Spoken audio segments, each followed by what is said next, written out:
الحمدللہ رب العالمین والصلاة والسلام علی سید المرسلین اما بعد فاعوذ باللہ من الشیطان الرجیم بسم اللہ الرحمن الرحیم پڑھیے الصلاة والسلام علیک یا رسول اللہ وعلی آلک واصحابک یا حبیب اللہ الصلاة والسلام علیک یا نبی اللہ وعلی آلک واصحابک یا نور اللہ۔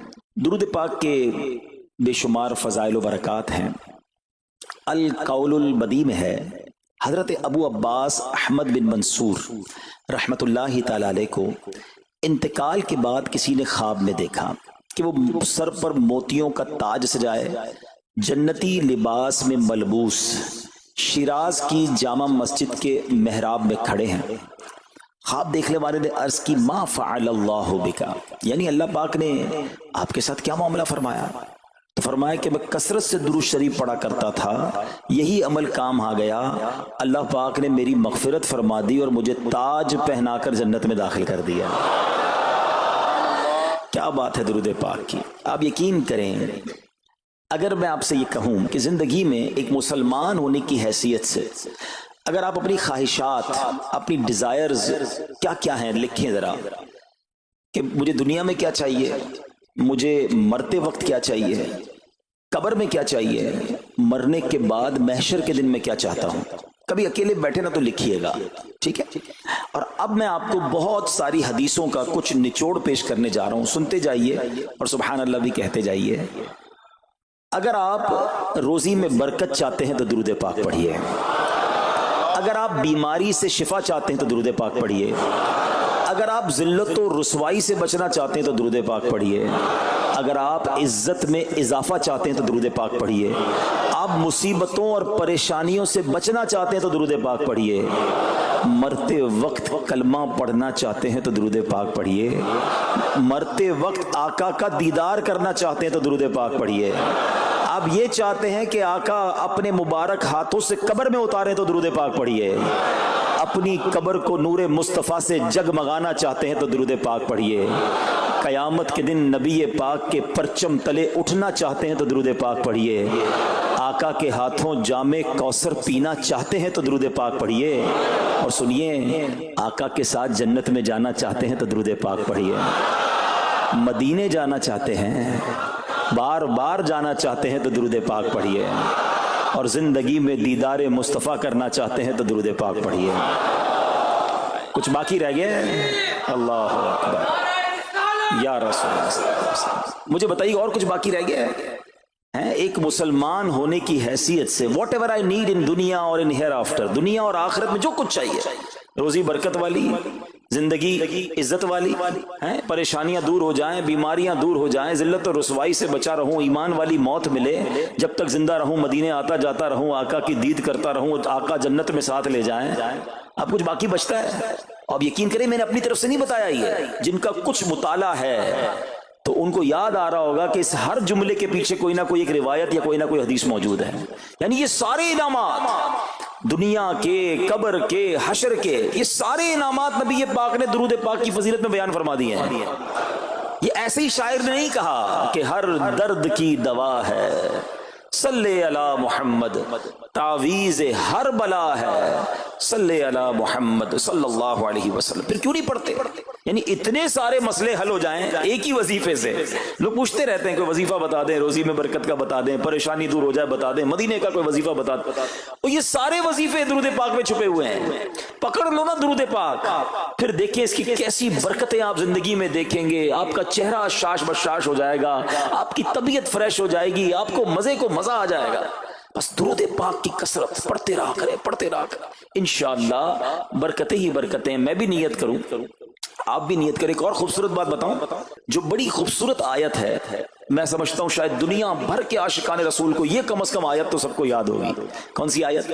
ان اللہ وملائکتہ یصلون علی النبی یا ایھا الذین آمنوا صلوا علیہ وسلموا تسلیما۔ مل کر درود پاک، اللہم صل علی سیدنا و مولانا محمد طب القلوب ودوائها وعافية الأبدان وشفائها ونور الأبصار وضيائها وعلى آله وصحبه وبارك وسلم. اب یہ جو آیت درود ہے نا شعبان کے مہینے میں نازل ہوئی ہے، تو چلو نیت کر لیں انشاءاللہ اب سے روزانہ کثرت سے درود پاک پڑھیں گے انشاءاللہ.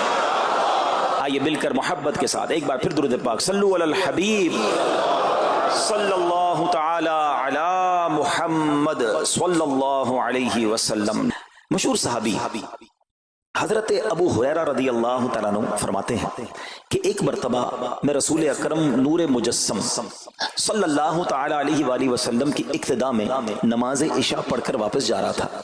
میں نے دیکھا کہ ایک عورت اپنے آپ کو پوری طرح ڈھانپ کر سڑک کے ایک کنارے پر کھڑی ہے اور اس نے مجھے پکارا کہ اے ابو ہریرہ ذرا میری بات سنو. آپ کہتے ہیں میں قریب گیا، میں خلاصہ عرض کر رہا ہوں. تو اس عورت نے کہا کہ مجھ سے بہت بڑا گناہ ہو گیا ہے، کیا میری توبہ قبول ہوگی؟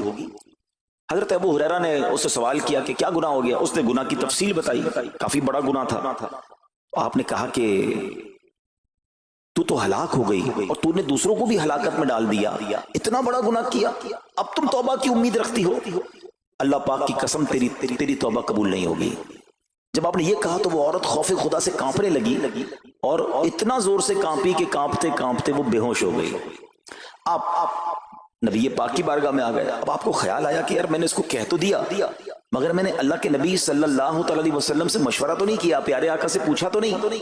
اب آپ نبی پاک علیہ السلام کی بارگاہ میں آئے اور آقا سے عرض کی کہ حضور ایسا ایسا ہوا اور ایک عورت مجھے ملی اور اس نے مجھے اپنا گناہ بتایا. میں نے کہا اتنا بڑا گناہ، اب تیری توبہ قبول نہیں ہوگی. اللہ اکبر. جب نبی رحمت شفیع امت صلی اللہ تعالی علیہ وسلم نے یہ بات سنی تو فرمایا انا للہ و انا الیہ راجعون. اے ابو ہریرہ تو خود بھی ہلاک ہوا اور تم نے اس عورت کو بھی ہلاکت میں ڈالا، کیا تمہیں اللہ پاک کا یہ فرمان یاد نہیں؟ پھر نبی پاک علیہ السلام نے قرآن مجید فرقان حمید کی یہ آیت تلاوت کی. ذرا غور سے تلاوت سنیے گا.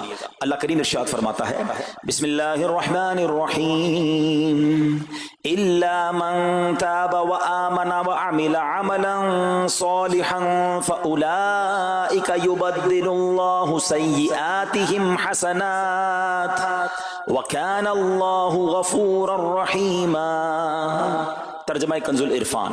مگر جو توبہ کرے اور ایمان لائے اور اچھا کام کرے تو ایسوں کی برائیوں کو اللہ نیکیوں سے بدل دے گا اور اللہ بخشنے والا مہربان ہے. حضرت ابو ہریرہ نے جب یہ آیت کریمہ سنی اور پیارے آقا علیہ السلام کا یہ فرمان سنا تو آپ کو احساس ہوا کہ میں نے غلط مسئلہ بیان کر دیا ہے. آپ پر یہ احساس اتنا غالب ہو گیا کہ آپ مدینہ منورہ کی اب گلیوں میں آواز لگانے لگے. ایک عورت نے مجھ سے رات ایک مسئلہ پوچھا تھا، کوئی بتا سکتا ہے وہ عورت کون ہے؟ آپ سارا دن مدینے کی گلیوں میں آواز لگاتے رہے مجھے اس عورت کا پتہ بتاؤ جس نے مجھ سے مسئلہ پوچھا تھا. اب رات ہوئی تو وہ عورت آپ کو کل والی جگہ پر پھر کھڑی مل گئی. آپ فوراً اس عورت کے پاس پہنچے، اسے نبی پاک کا فرمان سنایا اور کہا تمہیں مبارک ہو، اگر تم توبہ کرو گی تو اللہ تمہاری توبہ قبول فرما لے گا. اب یہ عورت اتنی خوش ہوئی کہ مارے خوشی کے کہتی ہے کہ میرا ایک باغ ہے، میں نے اپنے گناہ کے کفارے میں وہ باغ راہ خدا میں صدقہ کر رہی ہوں. یہ پورا باغ ہے ابو ہریرہ میں اللہ کی راہ میں صدقہ کرتی ہوں. اللہ اکبر.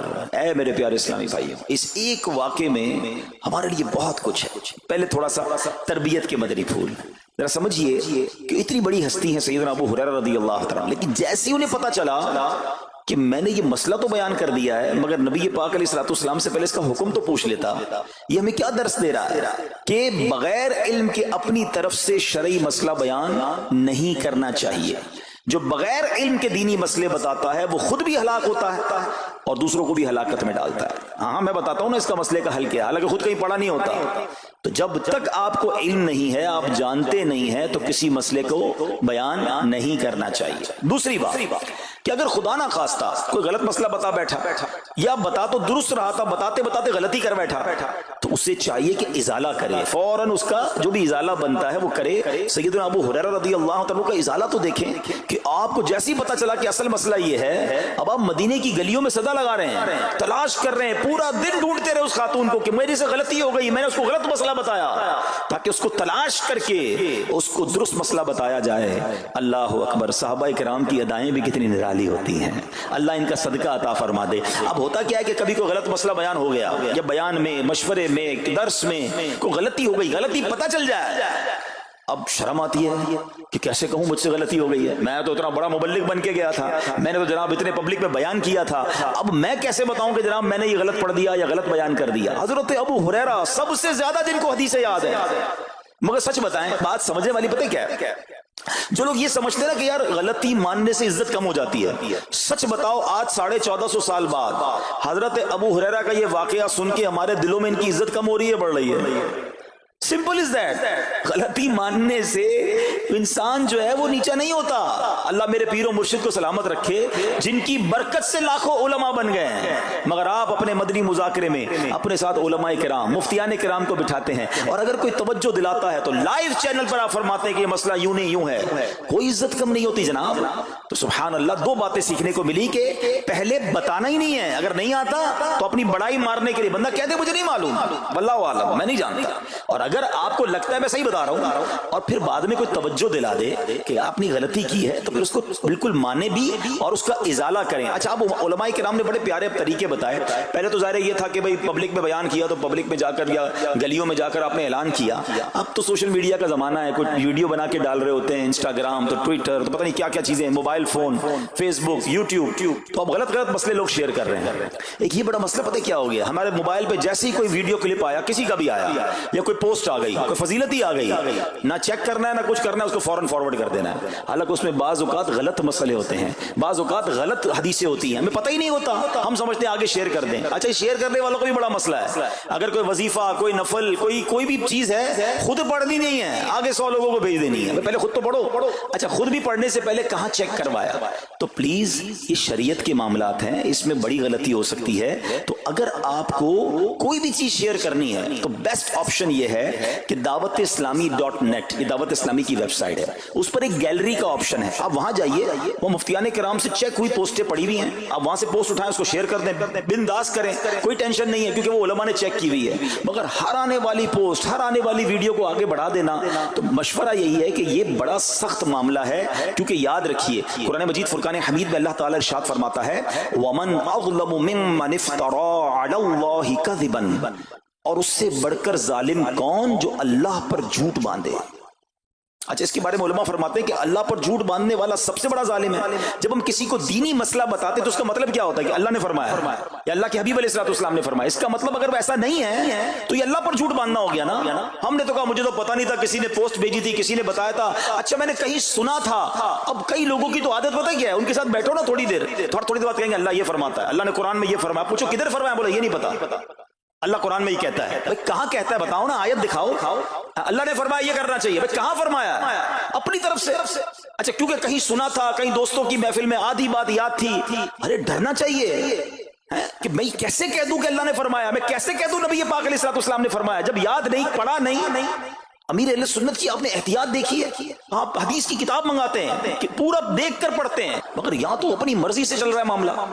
خدا کے واسطے ہم سمجھ رہے ثواب کما رہے ہیں، اور ایسا نہ ہو کہ گناہ جاریہ والے کام ہو رہے ہوں۔ تو میں نے آپ کو آسان حل بتا دیا کہ دعوت اسلامی کے جو آفیشیل سوشل میڈیا کے پیجز ہیں، اگر آپ کو شوق ہے تو وہاں سے کوئی پوسٹ اٹھا لیں، وہاں سے کوئی چیز اٹھائیں اور اس کو شیئر کریں۔ باقی خدا را ان کاموں کو اپنی مرضی سے آگے نہ کریں، کہیں ہم گناہ گار نہ ہوں۔ تو ایک بات تو ہمیں اس پورے واقعے سے سیدنا ابو ہریرہ رضی اللہ تعالیٰ کو جو انداز، آپ کی عاجزی، آپ کا ازالہ کرنا، آپ کا اس عورت کو تلاش کرنا، یہ سکھا رہا ہے کہ مسئلہ غلط بیان کرنا کتنا بڑا مسئلہ ہے۔ اللہ کرے کہ ہم اس کو سمجھیں۔ اب دوسری خوبصورت بات، آئے ہائے، عورت کا گناہ ہے، بڑا گناہ ہے، مگر نبی پاک نے جو آیت بیان فرما دی اور جو اس تک پیغام پہنچایا کہ توبہ کر لو، میرا رب توبہ قبول فرما لے گا۔ آئے ہائے میرے پیارے اسلامی بھائیو، کتنا ہی بڑا گناہ کیوں نہ ہو جائے، اللہ سے مایوس نہیں ہونا ہے، اس کی رحمت سے مایوس نہیں ہونا ہے، کیونکہ میرے آقا مدینے والے مصطفیٰ صلی اللہ تعالی علیہ وسلم فرماتے ہیں التائب من الذنب کمن لا ذنب لہ، گناہوں سے توبہ کرنے والا ایسا ہے جیسا اس نے گناہ کیا ہی نہیں ہے، ختم، نل اینڈ وائڈ، ڈیلیٹڈ۔ یہ اتنی بڑی اللہ کی رحمت ہے کہ بس سچی توبہ ہو جائے نا، اللہ اس کو سارے اس کے گناہ معاف فرما دیتا ہے۔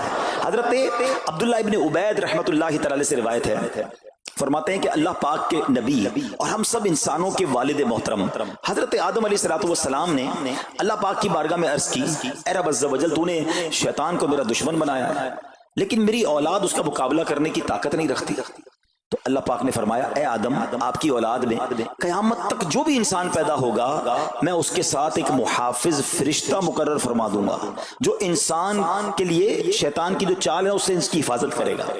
حضرت آدم علیہ السلام نے عرض کی مولا مزید کرم فرما. اللہ پاک نے فرمایا اے آدم آپ کی اولاد کو ایک نیکی کا اجر 10 گنا ملے گا. نیکی ایک کریں گے اجر ملٹیپلائی بائی 10 ہو جائے گا. اور پھر اللہ نے فرمایا اس پہ مزید بڑھاؤں گا جبکہ گناہ کوئی ایک کرے گا تو اس کے نامہ عمل میں ایک ہی گناہ لکھا جائے گا. اللہ کی شان دیکھو, ایک نیکی اجر 10 گنا, گناہ ایک لکھا بھی ایک جائے گا. حضرت آدم علیہ السلام نے عرض کی مولا اور کرم کر دے. دیکھو شروع سے ہم پر مہربانیاں ہیں. حضرت آدم علیہ السلام بھی اپنی اولاد کے لیے اللہ کی بارگاہ میں عرض کر رہے ہیں. اللہ پاک نے فرمایا اے آدم جب تک روح انسان کے بدن میں رہے گی میں اس کی توبہ قبول کرتا رہوں گا. جب تک زندہ ہے نا, جب تک توبہ کر لے اس کی توبہ قبول ہو جائے گی. اللہ اکبر, کتنا کریم ہمارا مولا ہے, ہمارا پروردگار کیسا رحیم ہے. جب بھی گناہ ہو جائیں فوراً اللہ کی بارگاہ میں حاضر ہو جایا کرو, اپنی غلطی کا اقرار کر کے شرمندہ ہو جایا کریں. انشاءاللہ کریم توبہ قبول ہوگی اور گناہوں کی میل سے دامن صاف ہو جائے گا. ارے توبہ جب ہو جائے نا اور بندہ سچی توبہ کر لے, دیکھو اللہ کیسا کریم ہے, کیسا کرم کرتا ہے. ایک بزرگ کے بارے میں آتا ہے حبیب عجمی رحمت اللہ تعالی علیہ, ان کا نام تھا. ابھی بہت بڑے آپ اللہ کے ولی گزرے ہیں, بصرہ کے رہنے والے تھے, مگر توبہ سے پہلے آپ کی زندگی بڑی عجیب تھی. آپ بڑے امیر آدمی تھے, لوگوں کو قرضہ دیا کرتے تھے مگر سود پر قرضہ دیا کرتے تھے, سود لیا کرتے تھے. حال ایسا تھا کہ جب کسی سے سود لینے جاتے تھے یا قرضہ لینے جاتے تھے وہ پیسہ نہ دیتا, لیٹ ہو جاتا تو اس سے جرمانہ وصول کر لیا کرتے تھے. ایک مرتبہ ایک مقروض کے دروازے پر گئے, وہ مقروض تو گھر پہ نہیں تھا, اس کی بیوی تھی. تو کہا میرا شوہر تو آج گھر پر نہیں ہے, نہ ہی میرے پاس رقم ہے کہ آپ کو دوں. آپ نے کہا مجھے تو چاہیے, کچھ نہ کچھ تو جرمانہ دینا ہوگا. تو اس نے کہا ہم نے ایک بکری ذبح کی ہے, گوشت تو سارا بانٹ دیا, کھا لیا, اس کا سر موجود ہے. آپ نے کہا یہی دے دو. سود میں پیسے نہیں ملے تو بکری کا سر لے آیا. اچھا اب جب بکری کا سر لے کر آئے تو اپنی زوجہ کو کہا کہ پکاؤ اس کو. تو زوجہ بولی گھر میں نہ لکڑیاں ہیں نہ دوسرا راشن ہے. چنانچہ اب لکڑیاں اور دوسرا راشن وغیرہ بھی دیگر مقروضوں کے گھر گئے اور وہاں سے سود میں کسی سے لکڑیاں پکڑ لی, کسی سے دوسرا راشن مسالہ وغیرہ چیزیں پکڑ لی, وہ بھی لے آئے. کہا لو پکاؤ. اب زوجہ نے ہانڈی بنائی, ابھی کھانا تیار ہو رہا تھا کہ اتنے میں ایک بھکاری آ گیا. حضرت حبیب عجمی نے اس وقت تو توبہ نہیں کی تھی, اس بھکاری کو بھی باتیں سنا کر نکال دیا, گھر سے نکال دیا. اب کھانا تیار ہو گیا, کھانے کے لیے بیٹھے, مگر جیسے ہی زوجہ نے ہانڈی کا ڈھکن اٹھایا نا تو وہ سالن جو تھا بکری کے سر کی بجائے پورا سالن خون سے بھرا ہوا تھا. زوجہ نے پکار کر کہا کہ دیکھو تمہارے اعمال کا نتیجہ, تمہاری کنجوسی کا نتیجہ, پوری ہانڈی خون سے بھری ہوئی ہے. سود کا مال تھا نا. اب ہانڈی کا جو خون میں بدل جانا آپ کے دل پر بڑی تنبیہ ہوئی, بڑا اثر ہوا کہ یہ میں کیا کر رہا ہوں, میں کون سی روزی کما رہا ہوں. اللہ سے جنگ ہے نا سود کا کام کرنے والا, وہ تمام لوگ سوچیں جو سود کا کام کرتے ہیں. اب جب آپ کے دل پہ چوٹ لگی تو آپ نے اب توبہ کرنے کا ارادہ کیا کہ بہت ہو گیا, اللہ کو بڑا ناراض کر لیا. تو آپ حضرت حبیب عجمی اب باہر نکلے کہ حضرت امام حسن بصری کی بارگاہ میں جاتے ہیں اور وہاں جا کر توبہ کرتے ہیں. مگر جیسے ہی آپ باہر نکلے نا تو کچھ بچے کھیل رہے تھے. کھیلتے ہوئے بچے نے آواز لگائی جلدی سائڈ پہ ہو جاؤ, دور ہو جاؤ, حبیب عجمی سود خور آ رہا ہے, کہیں ایسا نہ ہو کہ اس کے قدموں کی دھول ہم پر پڑے اور ہم بھی بدبخت ہو جائے. پھر دل پر چوٹ لگی کہ یار بچہ مجھ سے نفرت کرتا ہے, ایسا کام کرتا ہوں میں, اللہ بھی ناراض, اللہ کے بندے بھی ناراض, اور دل پر چوٹ لگی. حضرت حسن بصری رحمت اللہ تعالی کی خدمت میں گئے, بڑی سچی توبہ کی, اللہ کو راضی کرنے کے لیے پکی نیت کی.